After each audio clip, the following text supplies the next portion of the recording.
श्री गणेशाय नमः। ओम गंगणपतये नमः। वक्रतुंड महाकाय सूर्यकोटि समप्रभा निर्विघ्नं कुरु मे देव सर्वकार्येषु सर्वदा। गजाननं भूतगणादिसेवितं कपितजम्बूफलचारुभक्षणं उमासुतं शोकविनाशकारकं नमामि विघ्नेश्वरपादपङ्कजम्। ॐ या कुन्देन्दुतुषारहारधवला या शुभ्रवस्त्रावृता या वीणावरदण्डमण्डितकरा या श्वेतपद्मासना या ब्रह्माच्युतशङ्कर प्रभृतिभिः दैवैः सदा वन्दिता सा मां पातु सरस्वती भगवती निशेषजाड्यापहा। वसुदेवसुतं देवं कंसं चारूरमर्दनं देवकी परमानन्दनं कृष्णं वन्दे जगद्गुरुम्। ॐ क्लीं कृष्णाय वासुदेवाय हरे परमात्मने प्रणतक्लेशनाशाय श्रीगोविन्दाय नमो नमः।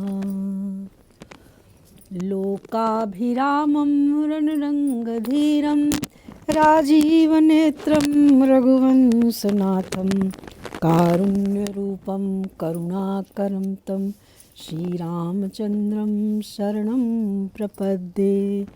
मनोजवं मारुततुल्यवेगं जितेन्द्रियं बुद्धिमतां वरिष्ठं वातात्मजं वानरयुद्धमुख्यं श्रीरामदूतं शरणं प्रपद्ये। बोलिए सियावर रामचंद्र भगवान की जय। श्री कृष्णचंद्र भगवान की जय। श्री बालकृष्ण लाल की जय। श्री सद्गुरुदेव की जय। ओम नमः पार्वती पतये हर हर महादेव हर। श्री राम जय जय राम जय सिया राम जय जय हनुमान। मुकुंद माधव गोविंद बोल केशव माधव हरि हरि बोल केशव माधव हरि हरि बोल। मुरलीधरा मनमोहना हे नंद नंदना श्री राधे माधवा श्री राधे माधवा श्री राधे माधवा। मुरलीधरा मनमोहना हे नंद नंदना श्री राधे माधवा। वह मोद न मुक्ति के मंदिर में जो प्रमोद भरा ब्रज धाम में है, उतनी छवि राशि अनंत कहाँ जितनी छवि सुंदर श्याम में है। शशि में न सरोज सुधारस में न ललाम कलाभिराम में है, उतना सुख और कहीं भी नहीं जितना सुख कृष्ण के नाम में है जितना सुख कृष्ण के नाम में है। हरे कृष्ण ही कृष्ण का कीर्तन में मचता रव है घन घोर यहाँ। सुन लो जमुना जल में मुरली ध्वनि का मधुशोर यहाँ। तरु राधे ही राधे पुकारा करे खिंचता मन है बरजोर यहाँ। कर ले प्रेम कोई लख ले उसको रहता अभिचित चोर यहाँ। मुरलीधरा मनमोहना हे नंद नंदना श्री राधे माधवा। जय श्री कृष्ण राधे राधे। श्री भागवत महापुराण की जय। श्री सुख सुधा सागर की जय। श्री वासुदेव जी भगवान की जय। श्री सुखदेव जी भगवान की जय। श्री बाबा विश्वनाथ जी अन्नपूर्णा माई गंगा मैया की जय। भैरव बाबा हनुमान जी संकट मोचन संकट दहन हनुमान जी। बागेश्वर हनुमान जी मारुति हनुमान जी संकट मोचन हनुमान जी की जय। जय जय श्री राधे।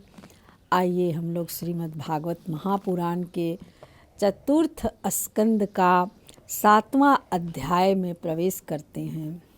7वां अध्याय में दक्ष यज्ञ की पूर्ति होती है। कैसे? श्री मैत्रेय जी कहते हैं कि महाबाहो विदुर जी, ब्रह्मा जी के इस प्रकार प्रार्थना करने पर भगवान शंकर ने प्रसन्नतापूर्वक हंसते हुए कहा, सुनिए। श्री महादेव जी ने कहा, प्रजापति भगवान की माया से मोहित हुए दक्ष जैसे ना समझो के अपराधी, ना तो मैं चर्चा करता हूँ न याद ही। मैंने तो केवल सावधान करने के लिए ही उन्हें थोड़ा सा दंड दे दिया। ये कौन कहता है? महादेव जी, भोलेनाथ कहते हैं कि महाबाहो विदुर जी से पहले मैत्रेय जी कहते हैं कि महाबाहो विदुर जी, ब्रह्मा जी के इस प्रकार प्रार्थना करने पर भगवान शंकर ने प्रसन्नतापूर्वक हंसते हुए कहा, सुनिए। ब्रह्मा जी से शंकर भगवान कहें कि सुनिए। श्री महादेव जी ने कहा कि प्रजापते भगवान की माया से मोहित हुए दक्ष जैसे ना समझो के अपराध की न तो मैं चर्चा करता हूँ और न याद ही। मैंने तो केवल सावधान करने के लिए ही उन्हें थोड़ा सा दंड दे दिया। दक्ष प्रजापति का सिर जल गया है, इसलिए उनके बकरे का सिर लगा दिया जाए। भग देव मित्र देवता के नेत्रों से अपना यज्ञ भाग देखें। भग देव क्या करेंगे? मित्र देवता के नेत्रों से अपना यज्ञ भाग देखें।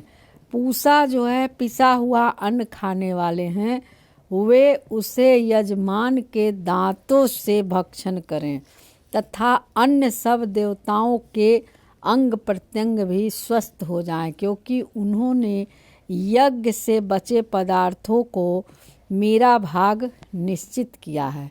क्योंकि उन्होंने यज्ञ से बचे हुए पदार्थों को मेरा भाग निश्चित किया है। अर्धवायु आदि यज्ञिकों में से जिनकी भुजाएं टूट गई हैं, वे अश्विनी कुमार की भुजाओं से, और जिनके हाथ नष्ट हो गए हैं वे पूसा के हाथों से काम करें तथा भृगु जी के बकरे की सी दाढ़ी मूछ हो जाए। भृगु जी का मूछ बकरे जैसा दाढ़ी मूछ हो जाए। श्री मैत्रेय जी कहते हैं कि वत्स विदुर, तब भगवान शंकर के वचन सुनकर सब लोग प्रसन्न चित्त से धन्य धन्य कहने लगे। फिर सभी देवता और ऋषियों ने महादेव जी से दक्ष की यज्ञशाला में पधारने की प्रार्थना की और तब वे उन्हें तथा ब्रह्मा जी को साथ लेकर वहाँ गए।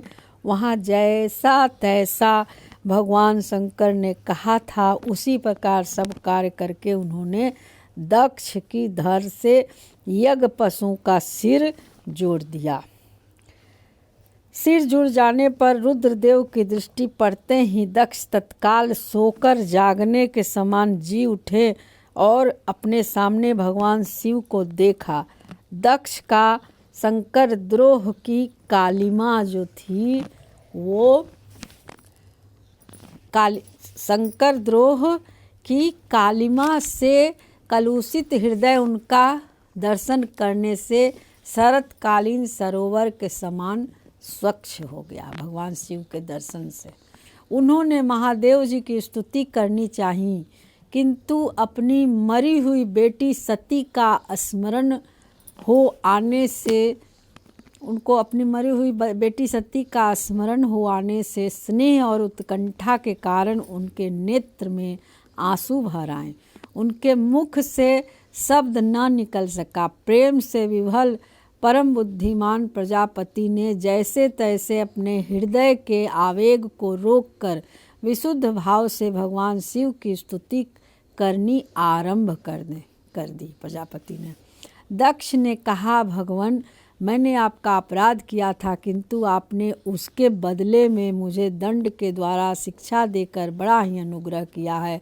अहो, आप और श्री हरि तो आचारहीन नाम मात्र के ब्राह्मणों की भी उपेक्षा नहीं करते हैं, फिर हम जैसे यज्ञ आदि करने वालों को क्यों भूलेंगे। विभो, आपने ब्रह्मा होकर सबसे पहले आत्म तत्व की रक्षा के लिए अपने मुख से विद्या, तप और व्रत आदि के धारण करने वाले ब्राह्मणों को उत्पन्न किया था। जैसे चरवाहा लाठी लेकर गौओं की रक्षा करता, उसी प्रकार आप उन ब्राह्मणों की सब विपत्तियों से रक्षा करते हैं। मैं आपके तत्व को नहीं जानता था, इसी से मैंने भरी सभा में आपको अपने बागबाणों से बेधा था, किंतु आपने मेरे उस अपराध का कोई विचार नहीं किया। मैं तो आप जैसे पूज्यतम महानुभावों का अपराध करने के कारण नरक आदि नीच लोकों में गिरने वाला था, परंतु आपने अपनी करुणा भरी दृष्टि से मुझे उबार लिया। अब भी आपको प्रसन्न करने योग मुझ में कोई गुण नहीं है, बस आप अपने ही उदारतापूर्ण बर्ताव से मुझ पर प्रसन्न हो।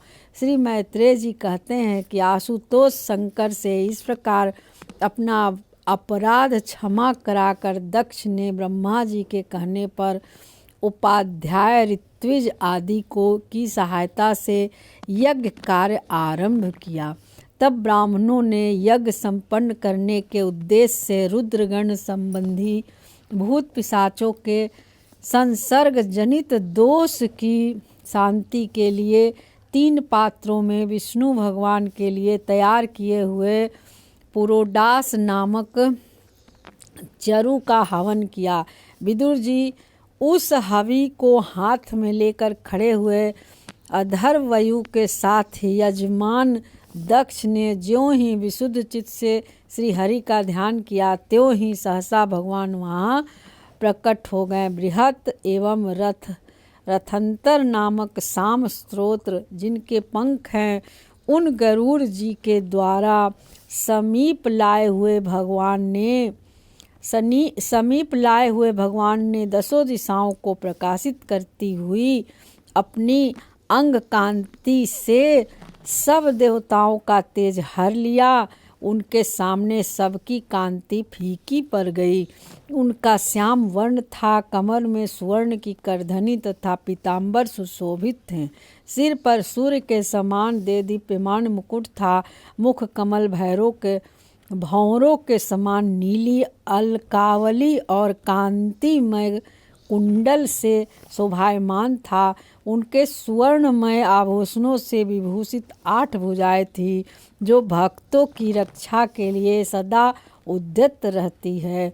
8 भुजाओं में से शंख, पद्म, चक्र, बाण, धनुष, गदा, खड्ग और ढाल लिए हुए थे तथा इन सब आयुधों के कारण वे फूले हुए कनेर के वृक्ष के समान जान पड़ते थे। प्रभु के हृदय में श्रीवत्स का चिन्ह था और सुंदर वनमाला सुशोभित थी। अपने उदार हास और लीला में कटाक्ष से सारे संसार को आनंद मग्न कर रहे थे। पार्षद गण दोनों ओर राजहंस के समान सफ़ेद पंखों और चंवर डुला रहे थे। भगवान के मस्तक पर चंद्रमा के समान शुभ छत्र शोभा दे रहा था। भगवान पधारे हैं यह देखकर इंद्र, ब्रह्मा और महादेव जी आदि देवेश्वरों सहित समस्त देवता, गंधर्व और ऋषि आदि ने सहसा खड़े होकर उन्हें प्रणाम किया। उनके तेज से सबकी कांति फीकी पड़ गई, जिह्वा लड़खड़ाने लगी। वे सब के सब सक पका गए और मस्तक पर अंजलि बांधकर भगवान के सामने खड़े हो गए। यद्यपि भगवान की महिमा तक ब्रह्मा आदि की मति भी नहीं पहुंच पाती, तो भी भक्तों पर कृपा करने के लिए दिव्य रूप में प्रकट हुए श्री हरि की वे अपनी अपनी बुद्धि के अनुसार स्तुति करने लगे।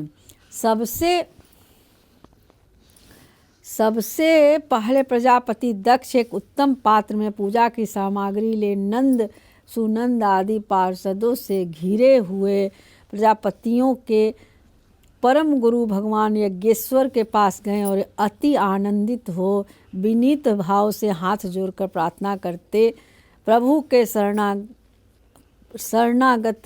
शरणापन्न हुए। दक्ष ने कहा कि भगवान, आपने अपने स्वरूप में आप बुद्धि की जागृदादि संपूर्ण अवस्थाओं से रहित, शुद्ध चिन्मय भेद रहित, अतएव एवं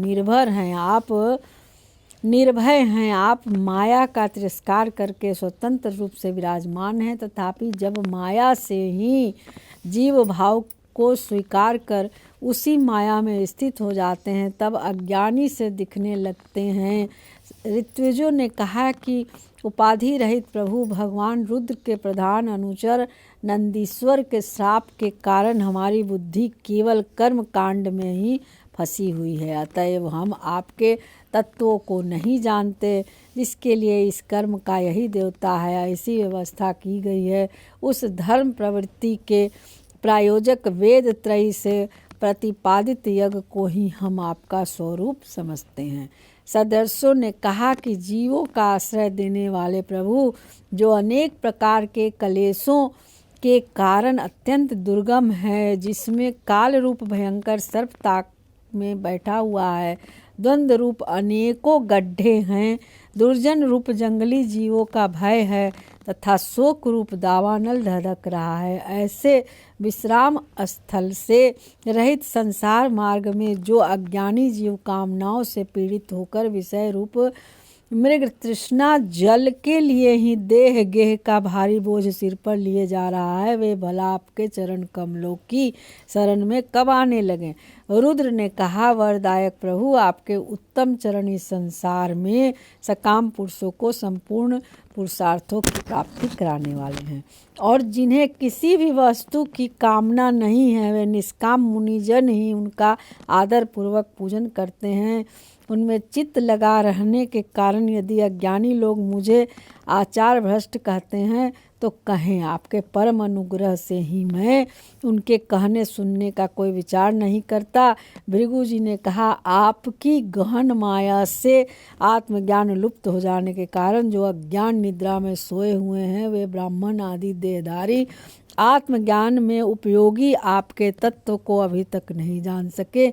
ऐसे होने पर भी आप अपने शरणागत भक्तों के तो आत्मा और सुहृदय हैं, अतः आप मुझ पर प्रसन्न होइए। ये भृगु जी कहते हैं। ब्रह्मा जी ने कहा जय श्री कृष्ण, राधे राधे। ब्रह्मा जी ने कहा, प्रभु, पृथक पृथक पदार्थों को जानने वाले इंद्रियों के द्वारा पुरुष जो कुछ देखता है वो आपका स्वरूप नहीं है, क्योंकि आप ज्ञान, शब्द आदि विषय और श्रोता आदि इंद्रियों के अधिष्ठान है। ये सब आप में अध्यस्त है, और अतएव आप इस मायामय प्रपंच से सर्वथा अलग हैं। इंद्र ने कहा, अच्युत, आपका यह जगत को प्रकाशित करने वाला रूप देवद्रोहियों का संहार करने वाली 8 भुजाओं से सुशोभित है, जिनमें आप सदा ही नाना प्रकार के आयुध धारण किए रहते हैं। यह रूप हमारे मन और नेत्रों को परम आनंद देने वाली है। याज्ञवल्क्यों की पत्नियों ने कहा कि भगवान ब्रह्मा जी ने आपके पूजन के लिए ही इस यज्ञ की रचना की थी, परंतु दक्ष पर कुपित होने के कारण इसे भगवान पशुपति ने अब नष्ट कर दिया है। यज्ञ मूर्ते स्मशान भूमि के समान उत्सवहीन हुए हमारे उस यज्ञ को आप नील कमल की सी कांति वाले अपने नेत्र से निहार कर पवित्र कीजिए। ऋषियों ने कहा, भगवान, आपकी लीला बड़ी ही अनोखी है, क्योंकि आप कर्म करते हुए भी उनसे निर्लिप्त रहते हैं। दूसरे तुम हो निर्लिप्त नारायण, निर्लिप्त हैं भगवान। दूसरे लोग वैभव की भूख से जिन लक्ष्मी जी की उपासना करते हैं, वे स्वयं आपकी सेवा में लगी रहती हैं। वो लक्ष्मी जी तो भी आप उनका मान नहीं करते, उनसे निष्पृह रहते हैं। और सिद्धों ने कहा कि प्रभु, यह हमारा मन रूप हाथी नाना प्रकार के क्लेश रूप दावानल से दग्ध एवं अत्यंत तृषित होकर आपकी कथा रूप विशुद्ध अमृतमयी सरिता में घुसकर गोता लगाए बैठा हुआ है। वहाँ ब्रह्मानंद में लीन सा हो जाने के कारण उसे न तो संसार रूप दावानल में ही स्मरण है, और न वह उस नदी से बाहर ही निकलता है। यजमान पत्नी ने कहा, सर्वसमर्थ परमेश्वर आपका स्वागत है, मैं आपको नमस्कार करती हूँ, आप मुझ पर प्रसन्न हुए। लक्ष्मीपति अपनी प्रिया लक्ष्मी जी के सहित आप हमारी रक्षा कीजिए। यज्ञेश्वर, जिस प्रकार सिर के बिना मनुष्य का धड़ अच्छा नहीं लगता है, उसी प्रकार अन्य अंगों से पूर्ण होने पर भी आपके बिना यज्ञ की शोभा नहीं होती है। लोकपालों ने कहा, अनंत परमात्मन आप समस्त अंतःकरणों के साक्षी हैं, यह सारा जगत आपके ही द्वारा देखा जाता है, तो क्या माइक पदार्थों को ग्रहण करने वाले हमारी इन नेत्र आदि इंद्रियों से कभी आप प्रत्यक्ष हो सकते हैं?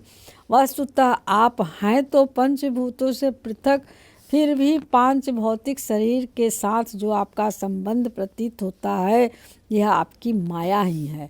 योगेश्वरों ने कहा कि प्रभु, जो पुरुष संपूर्ण विश्व के आत्मा आप में और अपने में कोई भेद नहीं देखता उसकी अधिक प्यारा आपको कोई नहीं। तथापि भक्त वत्सल जो लोग आप में स्वाभिमान रखकर अन्य भक्ति से आपकी सेवा करते हैं, उन पर भी आप कृपा कीजिए। जीवों के अदृष्ट वश जिसके सात्विक गुणों में बड़ी विभिन्नता आ जाती है, उस अपनी माया के द्वारा जगत की उत्पत्ति, स्थिति और प्रलय के लिए ब्रह्मादि विभिन्न रूप धारण करके आप भेद बुद्धि पैदा कर देते हैं, किंतु अपनी स्वरूप स्थिति से आप उस भेद ज्ञान और उसके कारण सत्वादि गुणों से सर्वथा दूर हैं। ऐसे आपको हमारा नमस्कार है।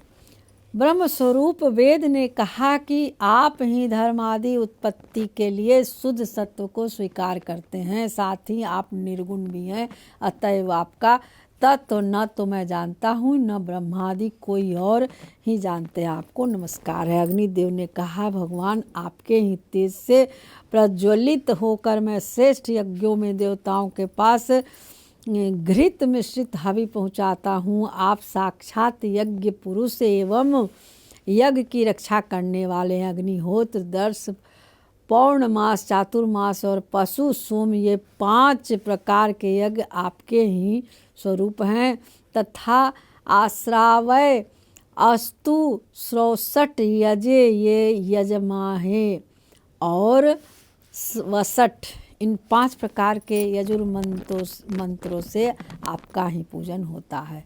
मैं आपको प्रणाम करता हूँ। देवताओं ने कहा, देव आप आदि पुरुष हैं। पूर्व कल्प का अंत होने पर आपने कार्य रूप इस प्रपंच को उदर में लीन कर अपने ही प्रलयकालीन जल के भीतर शेष नाग की उत्तम सैया पर शयन किया था। आपके आध्यात्मिक स्वरूप का जनलोकादिवासी सिद्ध गण भी अपने हृदय में चिंतन करते हैं, तो अहो वही आप आज हमारे नेत्रों के विषय हो करके अपने भक्तों की रक्षा कर रहे हैं। गंधर्वों ने कहा, देव, मारीची आदि ऋषि और ये ब्रह्मा, इंद्र तथा रुद्र आदि देवतागण आपके अंश के भी अंश हैं।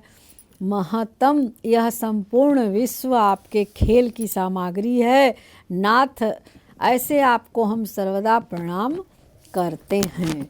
विद्याधरों ने कहा कि प्रभु, परम पुरुषार्थ की प्राप्ति की साधन रूप इस मानव देह को पाकर भी जीव आपकी माया से मोहित होकर इसमें मैं मेरेपन का अभिमान कर लेता है। फिर वह दुर्बुद्धि अपने आत्मियों से तिरस्कृत होने पर भी असत विषयों की ही लालसा करता रहता है, किंतु ऐसी अवस्था में भी जो आपके कथा अमृत का सेवन करता है, वह इस अंतःकरण के मोह को सर्वथा त्याग देता है। ब्राह्मणों ने कहा कि भगवान, आप ही यज्ञ हैं, आप ही हवि हैं और आप ही अग्नि हैं, स्वयं आप ही मंत्र हैं, आप ही समिधा हैं, कुशा हैं और यज्ञ पात्र हैं, तथा आप ही सदर्श ऋत्विज यजमान एवं उसकी धर्म पत्नी देवता अग्निहोत्र, स्वधा, सोमरस, घृत और पशु हैं। वेद मूर्ते, यज्ञ और उसका संकल्प दोनों आप ही हैं। पूर्व काल में आप ही अति विशाल वाराह रूप धारण कर रसातल में डूबी हुई पृथ्वी को लीला से ही अपनी दाढ़ों पर उठा कर इस प्रकार निकाल लाए थे, जैसे कोई गजराज कमलनी को उठा लाए। जैसे गजराज जो है कमल के फूल को लाए, इस तरह से आप पृथ्वी को लाए थे। उस समय आप धीरे धीरे गरज रहे थे और योगी गण आपका वह अलौकिक पुरुषार्थ देकर आपकी स्तुति करते जाते थे। यज्ञेश्वर, जब लोग आपके नाम का कीर्तन करते हैं तब यज्ञ के सारे विघ्न नष्ट हो जाते हैं। हमारा यह यज्ञ रूप सत्कर्म नष्ट हो गया है, अतः हम आपके दर्शनों की इच्छा कर रहे थे। अब आप हम पर प्रसन्न होइए, आपको नमस्कार है। मैत्रेय जी कहते हैं कि भैया विदुर, जब इस प्रकार सब लोग यज्ञ रक्षक भगवान ऋषिकेश के स्तुति करने लगे, तब परम चतुर दक्ष के रुद्र पार्षद वीरभद्र के ध्वंस किए हुए यज्ञ को फिर से आरंभ कर दिया। उनके दक्ष के जो रुद्र पार्षद वीरभद्र के ध्वस्त किए हुए यज्ञ को फिर से दक्ष का जो रुद्र पार्षद थे वो फिर से आरंभ कर दिया।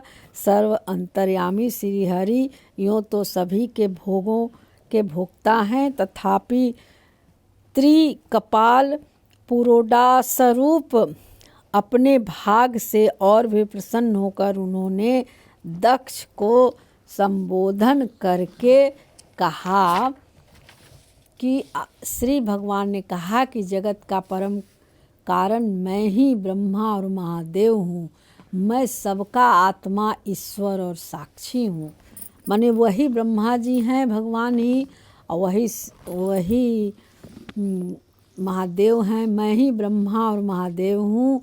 मैं सबका आत्मा, ईश्वर और साक्षी हूँ तथा स्वयं प्रकाश और उपाधि शून्य हूँ। मैं विप्रवर अपनी त्रिगुणात्मिक माया को स्वीकार करके मैं ही जगत की रचना, पालन और संहार करता रहता हूँ, और मैंने ही उस कर्मों के अनुरूप ब्रह्मा, विष्णु और शंकर ये नाम धारण किए हैं। ऐसा जो भेद रहित विशुद्ध परम ब्रह्म स्वरूप मैं हूँ, उसी में अज्ञानी पुरुष ब्रह्मा, रुद्र और अन्य समस्त जीवों को विभिन्न रूप से देखता है। जिस प्रकार मनुष्य अपने सिर और हाथ आदि अंगों में ये मुझसे भिन्न है ऐसी बुद्धि कभी नहीं करता, उसी प्रकार मेरा भक्त प्राणी मात्र को मुझसे भिन्न नहीं देखता। ब्राह्मण हम ब्रह्मा, विष्णु और महेश्वर तीनों स्वरूपतः एक ही हैं और हम ही संपूर्ण जीव रूप हैं। अतः जो हमसे कुछ भी भेद नहीं देखता वही शांति प्राप्त करता है। हे गोविंद, आपकी शरण में है प्रभु। श्री मैत्रेय जी कहते हैं कि भगवान के इस प्रकार आज्ञा देने पर प्रजापतियों के नायक दक्ष ने उनका त्रिकपाल यज्ञ के द्वारा पूजन करके फिर अंग, भूत और प्रधान दोनों प्रकार के यज्ञों से अन्य सब देवताओं का अर्चन किया। फिर एकाग्रचित्त होकर भगवान शंकर का यज्ञ शेष रूप उनके भाग से यजन किया तथा समाप्ति में किए जाने वाले उद्वसान नामक कर्म से अन्य सोम, पाई एवं दूसरे देवताओं का यजन कर यज्ञ का उपसंहार किया और अंत में ऋत्विजों के सहित अवभृत स्नान किया। फिर जिन्हें अपने पुरुषार्थ से ही सब प्रकार की सिद्धियां प्राप्त थी, उन दक्ष प्रजापति को तुम्हारी सदा धर्म में बुद्धि रहे ऐसा आशीर्वाद देकर सब देवता स्वर्ग लोक को चले गए। कि सदा धर्म में बुद्धि रहे ऐसा आशीर्वाद दिए। हे भगवान, आपकी शरण में हैं। विदुर जी, सुना है कि दक्ष सुता सती जी ने इस प्रकार अपना पूर्व शरीर त्याग कर फिर हिमालय की पत्नी मैना के गर्भ से जन्म लिया था। जिस प्रकार प्रलय काल में लीन हुई शक्ति सृष्टि के आरंभ में फिर ईश्वर का ही आश्रय लेती हैं, उसी प्रकार अनन्य परायण श्री अंबिका जी ने उस जन्म में भी अपने एकमात्र आश्रय और प्रियतम भगवान शंकर का ही वर्ण किया है। विदुर जी, दक्ष यज्ञ का विध्वंस करने वाले भगवान शिव का यह चरित्र मैंने बृहस्पति जी के शिष्य परम भागवत उद्धव जी के मुख से सुना था। कुरुनंदन श्री महादेव जी का यह पावन चरित्र यश और आयु को बढ़ाने वाला तथा पाप पुंज को नष्ट करने वाला है। जो पुरुष भक्ति भाव से इसका नित्य प्रति श्रवण और कीर्तन करता है वह अपनी पाप राशि का नाश कर देता है। बोलिए श्री कृष्ण भगवान की जय। जय जय श्री राधे। हर हर महादेव। मंत्रहीनम क्रियाहीनम भक्तिहीनम जनार्दन यत्पूजितम मया देव परिपूर्ण तदस्तु में। श्री भागवत भगवान की है आरती, पापियों को पाप से है तारती। श्री बांके बिहारी तेरी आरती गाऊं, आरती गाऊं प्रभु आपको रिझाऊं। श्री बांके बिहारी तेरी आरती गाऊं। कर्पूर गौरम करुणावतारम संसार सारं भुजगेन्द्रहारं सदा वसन्तं हृदयारविन्दे भवं भवानीं सहितं नमामि। इस तरह से 7वां अध्याय का विश्राम हुआ। कल हम लोग श्रीमद् भागवत महापुराण के चतुर्थ स्कंद के 8वें अध्याय में प्रवेश करेंगे। इसमें ध्रुव जी का वनगमन का कथा है। जय जय श्री राधे। मंत्रहीनम क्रियाहीनम भक्तिहीनम जनार्दन यत्पूजितं मया देव परिपूर्ण तदस्तु मे।